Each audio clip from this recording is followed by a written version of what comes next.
మీలో ఎవరెవరు ఏం మొక్కున్నారు? నేను పుట్టలో పాలు పోస్తానని మొక్కున్నాను డాడీ. నేను 111 కొబ్బరికాయలు కొడతానని మొక్కున్నాను డాడీ. నేను 18 దీపాలు వెలిగిస్తానని మొక్కుకున్నాను డాడ్. నేను కూడా మొక్కున్నాను డాడీ. ఏం మొక్కున్నావు భుజమా? గుడి చుట్టూ 11 సార్లు ప్రదక్షిణలు చేస్తానని మొక్కుకున్నాను.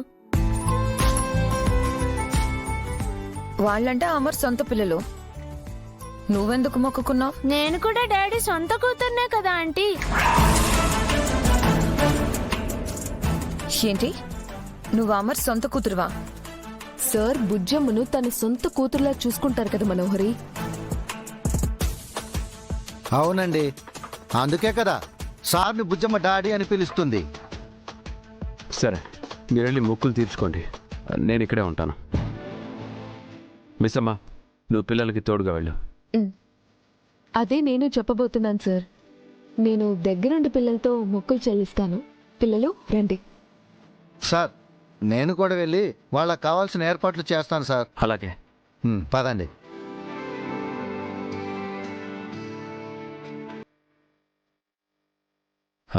అవును మనోహరి, నువ్వు నా కోసమే మొక్కుకోలేదా? ఈవిడికి పొద్దుగూకులో పడుకోవడం తప్ప దేవుళ్ళకి మొక్కుకోవడం తెలీదు.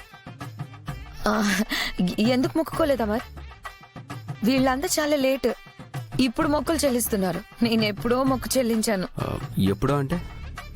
అదే నీకు యాక్సిడెంట్ అయినప్పుడే మొక్కు చెల్లించాను అమర్.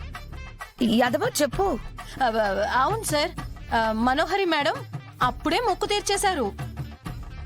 ఏం మొక్కు చెల్లించావు? నేల భోజనం సార్.